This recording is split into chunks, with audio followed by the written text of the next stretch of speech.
의인의 길과 악인의 길을 결정하는 요인, 의인의 길과 악인의 길을 결정하는 요인이라는 제목으로 말씀 전하겠습니다. 원래 이 시편이라는 이 단어의 뜻은 현악기와 함께 노래한다라는 그런 의미를 가지고 있습니다. 그 현악기가 무엇입니까? 이 하프라든지 이 수금을 의미하고 있는데 현악기와 함께 노래한다라는 이런 그 의미를 가지고 있는 것이 바로 이 시편이라는 이 단어의 원래의 이 뜻입니다. 그렇지만 그 오늘날 같은 경우는 그 단순히 이 시편을 그 예배 때 부르는 노래 아니면 찬송이라는 이런 뜻으로 이해하고 있다는 것이죠. 시편의 이 전체 이 구조를 간단하게 살펴보면 그 시편은 모두 이 5권으로 이렇게 나누어 볼 수가 있습니다. 그리고 각 권은 그 이스라엘의 하나님을 찬양하는 그런 이 노래로 이 끝나는 것을 이렇게 볼 수가 있다는 것입니다.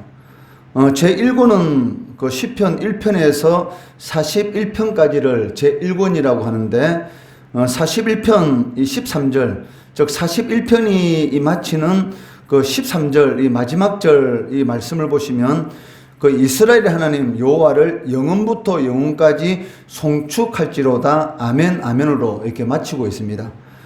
그리고 제2권은 그 42편부터 이 72편까지를 그 시편의 제2권이라는데 이 72편 그 19절 말씀해 보시면 그 영화로운 이름을 영원히 찬송할지어다 온 땅에 그의 영광이 충만할지어다 아멘 아멘으로 이 마치고 있다는 것입니다.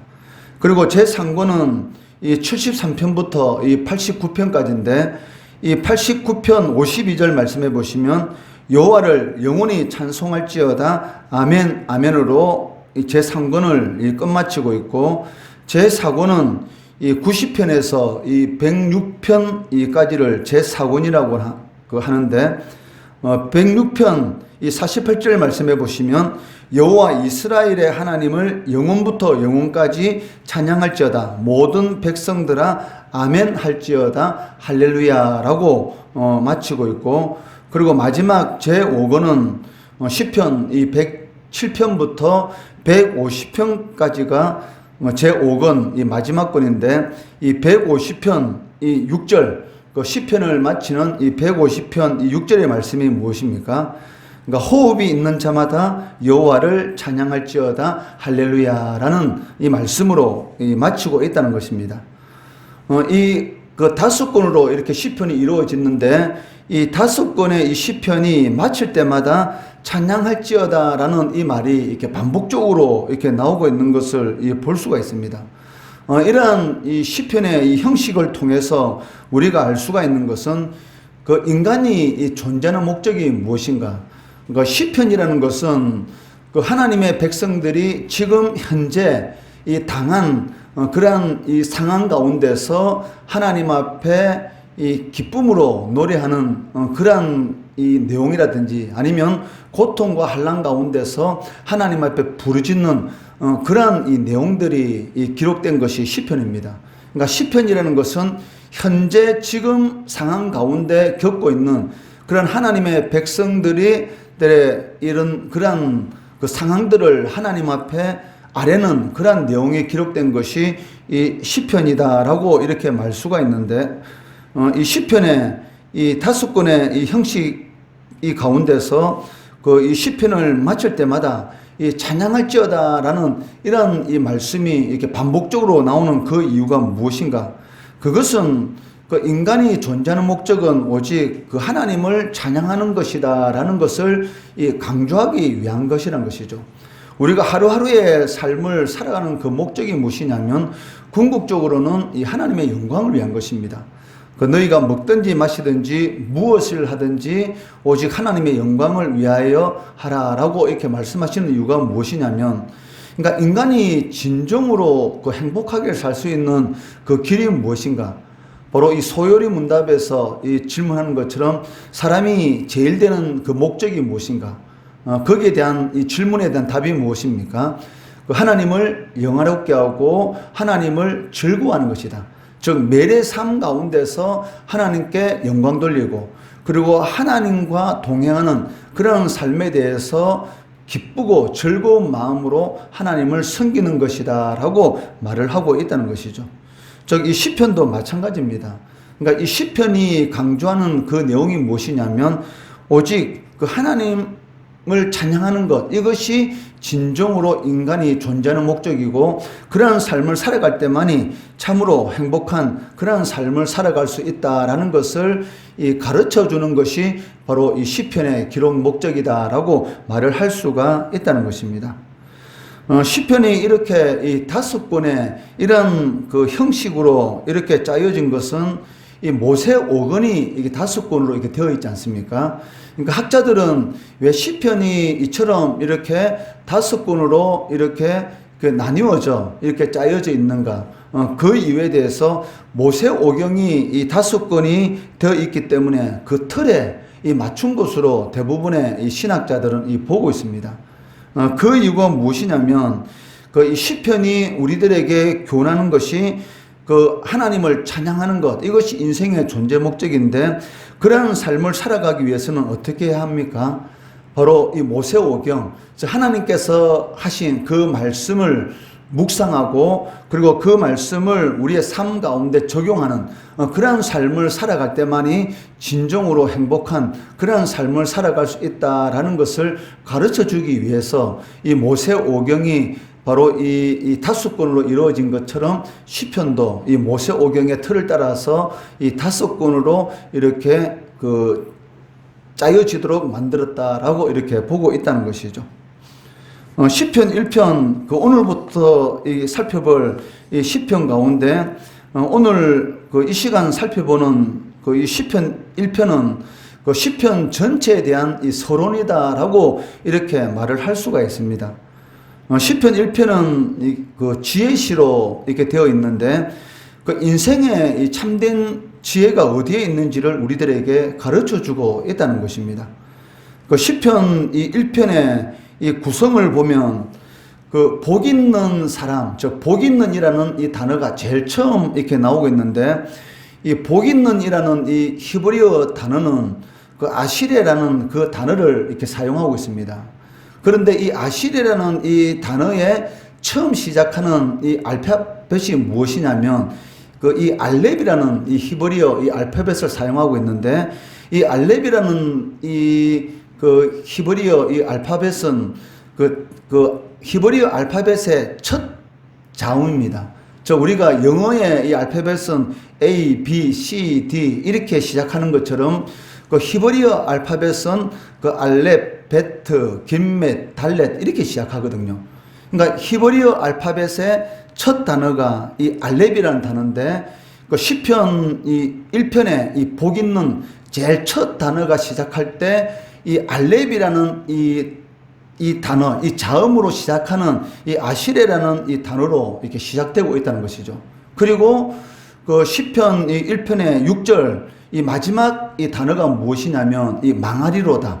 즉 악인은 망하리로다라고 이렇게 말을 하고 있는데 이 망하리로다라는 이 단어는 그 토베드라는 이 히브리어 단어를 사용하고 있습니다. 그런데 이 토베드라는 이 히브리어 단어의 이 알파벳이 무엇이냐면 이 타우, 티귿 발음의 이 타우라는 이 단어로 시작하는 것이죠. 그러니까 처음 그 시편 1편에 처음 이 복이 있는이라는 이 단어가 시작될 때 이 알렙이라는 그 히브리 알파벳 첫 단어로 시작하고 그리고 망하리로다라는 이 마치는 이 끝 단어의 첫 자음이 무엇이냐면 이 타우라는 이 단어로 이렇게 시작하는 것을 볼 수가 있습니다. 그러니까 이러한 형식으로 왜 시편 1편이 이 알렙이라는 첫 단어 그리고 마지막 이 망하리로다는 이 단어에 이 타우라는 첫 마지막 히브리어 끝 단어, 즉 히브리어 이 알파벳 그 숫자가 22개인데 그 22개의 이 자음 중에 마지막이 이 타우라는 이 단어입니다. 그런데 이 알렙으로 시작해서 마지막 그 단어인 이 그 자음인 이 타우로 마치는 그 이유가 무엇인가? 왜 하필 이 시편 1편의 이 내용을 이처럼 이렇게 알렙, 알렙, 베트 이렇게 순서대로 이렇게 쫙 해가지고 이렇게 마치도록 되어 있는 그 이유가 무엇인가? 거기에 대해서 이 보겔스라는 이 신학자는 이렇게 말하고 있습니다.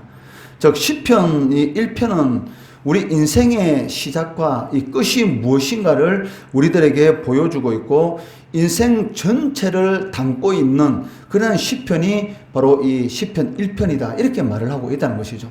비록 6절이라는 이 짧은 이런 이 구절로 이루어져 있지만 이 시편 1편 자체에는 인간의 모든 인생의 시작과 끝이 기록되어 있다라고 이렇게 말을 하고 있다는 것입니다. 1절에서 이 3절 말씀 보시면 그 1절에서 이 3절에 이 말씀을 하나로 묶어서 이렇게 표현한다면 복 있는 사람은 그가 하는 모든 일들이 다 형통하다라고 이렇게 할 수가 있을 것입니다. 그리고 이 형통한 그러한 이 사람의 삶에 대해서 시냇가에 심은 이 나무로 이렇게 비유하고 있다는 것이죠. 그 시냇가에 심은 나무에 대해서 3절에서는 뭐라고 말합니까? 그 철을 따라 이 열매를 맺으며 그 잎사귀가 마르지 않는다라고 말씀하고 있습니다. 이것은 이 당연한 말이지 않습니까? 그 시냇가 옆에 나무가 이렇게 심겨 있다면 아무리 이 가뭄이 든다 할지라도 그 시냇가 옆에 그 나무가 있기 때문에 당연히 그 뿌리는 이 시냇가로 이렇게 향해 있는 것이죠.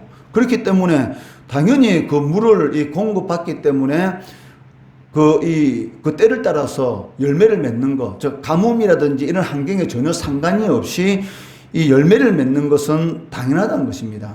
그렇지만 그것은 이 우리나라 기후로 볼 때 당연한 것이고 이 팔레스틴 지역의 이 특성을 생각하면 당연한 것이 아니라는 것이죠. 왜냐하면 그 우리나라는 이 사계절이 이렇게 뚜렷하지만 이 팔레스틴 이 지역은 이 우기와 건기 이 두 기후로 이루어져 있습니다.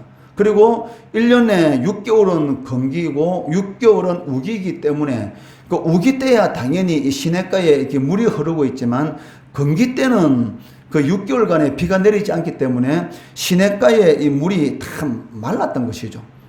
그렇기 때문에 우기 때야 당연히 물이 흐르고 있기 때문에 그 때를 따라서 열매를 맺는 것은 당연합니다. 그렇지만 이 시냇가에 물이 마르는 것이 그 6개월 동안 계속되고 있는데 그 시냇가 바로 옆에 그 나무가 심어져 있다고 한다고 해서 과연 그 나무, 그 잎사귀가 때를 따라 열매를 맺고 마르지 않느냐? 그것은 거의 불가능하다는 것이죠. 왜냐하면 시냇가지만 실질적으로 물이 없는 시냇가이기 때문에 그 옆에 그 나무가 심겨져 있다 할지라도 그 나무의 잎은 마를 수밖에 없다는 것입니다. 그렇지만 이 시편 1편에 보시면 시냇가에 심은 나무는 절대로 마르지 않고 때를 따라서 열매를 맺는다라고 이렇게 말을 하고 있다는 것이죠. 그렇다면 그 시편 1편의 기자가 왜 이러한 이 말을 하고 있는가? 그 이유가 무엇이냐면 여기서 말하는 이 시냇가라는 것은 일반적인 그러한 시냇가를 말하는 것이 아니고 1년 내내 이렇게 물이 흐르도록 인공적으로 만든 그러한 수로를 의미하고 있다는 것입니다. 사람이 식수를 공급받기 위해서 인공적으로 1년 내내 물이 흐를 수 있도록 이런 물이 솟아나는 그 샘에서 이 물길을 만들어서 끊임없이 이 물이 흐를 수 있도록 만든 그런 이 인공 그 수로를 이렇게 의미하고 있다는 것이죠. 지금도 예루살렘 예루살렘 이 지하에 보시면 그 히스기야 왕이 뚫은 이 히스기야 터널이 있습니다. 아수르라든지 이런 이방 나라의 이런 침략에 대비해서 예루살렘 성 밖에 이 기온샘이 있는데 이 기온샘은 예루살렘 성의 이 식수입니다.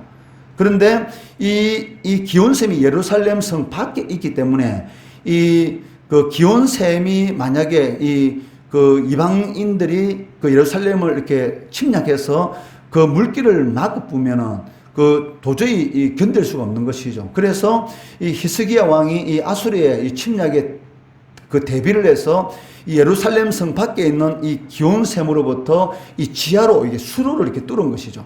거의 530m로 뚫었는데 그 수를 뚫어 가지고 예루살렘 성 안에 있는 이 실로암 못, 그 실로암 못으로 물이 흐르도록 이렇게 만들었습니다. 그런데 그 히스기야가 뚫은 그 터널로 지금도 이 무릎 정도 높이의 물이 지금도 흐르고 있습니다. 혹시 만약에 이렇게 그 성지순례 갈 기회가 있다면 반드시 이 히스기야 터널을 한번 가보게 되거든요. 지금도 이 무릎까지 이게 수로가 이렇게 흐르고 있어요. 그 사람 한 사람이 이렇게 지나갈 정도의 이렇게 통로인데, 그리고 중간중간에 이 통로 옆에 약간 이렇게 홈을 파가지고 혹시 사람이 서로 마주쳤을 때에 한 사람 옆에 이렇게 피할 수 있도록 이렇게 해가지고 거의 한 530m 정도의 이 길이 이렇게 뚫려 있는 것이죠. 저는 이제 신대원 때 그 성지순례로 이렇게 해서 2학년 때 신대원에서 가게 되거든요. 그때 가봤는데 이 무릎까지 물 시원합니다. 그 물이 지금도 이렇게 흐르고 있어요. 그러니까 거기 시편 1편에 이 시편 기자가 말한 시냇가에 심은 나무는 이렇게 마르지 않는다라는 이 의미는, 그러니까 사람이 이 필요에 의해서 만들어 놓은 이 인공수로를 의미하는 것이죠. 이 인공수로는 절대로 마르지 않습니다. 환경이 어땠든 간에 절대로 이 때를 따라서 열매를 맺는 그런 이런 은혜가 이렇게 부어진다는 것이죠. 이 복 있는 사람은 어떤 사람입니까? 환경에 좌우되지 않는, 환경이 어떻든지 간에 좌우되지 않는 그러한 이 열매를 맺는 그러한 삶, 이것이 바로 복 있는 그런 형통한 삶이다라고 이렇게 말을 할 수가 있다는 것입니다. 그런데 이러한 형통의 삶을 살아갈 수 있는 그런 하나님의 자녀들은 누구인가? 거기에 대해서 2절 말씀해 보시면 오직 여호와의 율법을 즐거워하여 그의 율법을 주야로 묵상하는 자다라고 말을 하고 있습니다. 여기 여호와의 율법을 즐거워한다라는 이 말은 그 하나님 앞에 나와서 예배 드리는 것, 그리고 하나님을 섬기는 것에 대해서 기쁘게 즐거운 마음으로 섬기는 것을 의미하고 있습니다. 우리가 하나님 앞에 나와서 예배 드리고 하나님께 기도하고 이런 것은 그 성도의 이 특별한 권리입니다. 아무나 할 수 있는 것이 아니라는 것이죠. 그런데도 이 예배를 그 의미로서 억지로 이렇게 드리는 그러한 이런 경향을 볼 수가 있는데, 이것은 그 하나님이 기뻐하는 것이 아니죠. 2절 말씀해 보시면 오직 여호와의 율법을 즐거워하는 자, 그리고 그의 율법을 주야로 묵상하는 자, 즉 하나님 앞에 나와서 예배드리고 또 하나님을 위해서 살아가는 것을 기쁘고 특별한 권리로 생각하며 감사하며 또 하나님의 말씀을 날마다 묵상하는 그러한 삶을 살아가는 자가에게 하나님께 주시는 복이 무엇입니까? 끊임없이 이 생명수가 흐르는 것처럼 형통한 삶, 즉 상황과 환경에 전혀 상관이 없이 때를 따라 열매를 맺을 수 있는 그런 은혜를 베풀어 주신다라고 말씀하고 있다는 것이죠. 여기서 시편 기자는 이 악인의 이 삶과 그 의인의 삶에 있어서 이 결정적으로 이렇게 차이를 만드는 것이 무엇인지를 우리들에게 이 가르쳐 주고 있습니다. 그것이 무엇이냐면, 악인은 그 1절 말씀해 보시면 누구의 꾀를 따르는 것입니까? 그러니까 자신의 꾀를 따른다는 것이죠. 그러니까 악인들은, 성경에서 말하는 악인은 누구를 의미합니까? 그러니까 하나님을 대적하는 사람들, 즉 하나님을 믿지 않고 우상을 섬기고 하나님을 대적하는 자들을 성경은 이 악인이다라고 이렇게 말을 하고 있는데, 그러니까 악인들의 이 특징은 무엇이냐면 그 자신의 꾀, 그러니까 자신의 생각, 그러니까 자신의 경험, 이런 것을 따르는 그러한 삶을 살아간다는 것입니다. 그렇지만 의인은 무엇입니까? 바로 하나님의 말씀, 즉 율법을 즐거워하고 그 율법을 따르는 그러한 삶을 살아간다라고 말씀하고 있다는 것입니다. 그 2절 말씀해 보시면 이 율법이라는 말이 이렇게 두 번이나 반복되는데, 복 있는 사람은 어떤 사람이냐? 바로 하나님의 말씀을 중심으로 살아가는 사람들, 그런 사람들이 진정으로 복 있는 사람들이다라고 말씀하고 있다는 것이죠. 그렇기 때문에 그 성도의 모든 이런 그 삶의 이 기준은 무엇입니까? 바로 하나님의 말씀인 것이죠. 즉 하나님이십니다. 하나님이 기뻐하시는지 아니면 하나님이 기뻐하지 않는지, 즉 예수님이라면 어떻게 하실까라는 그 책이 있습니다. 그 기독교 고전인데, 그러니까 예수님이라면 어떻게 할 것인가, 즉 그 책 내용을 보시면 어떤 일을 이 결정함에 있어서 기준이 무엇이냐면 그 예수님인 것이죠. 즉 하나님의 말씀. 즉 이 일을 결정할 때에 그 예수님이라면 어떻게 하실까, 거기에 초점을 두고 이렇게 이제 결정을 내리는 것이죠. 마찬가지로 진정으로 이 복 있는 저 의인의 길을 살아가는 사람은 어떤 사람인가? 즉 사람의 말에 좌우되지 않습니다. 저 사람이 무엇이라고 하든지 거기에는 상관없이 하나님께서 어떻게 생각할 것인가? 거기에 초점을 맞추어서 결정한다는 것이죠.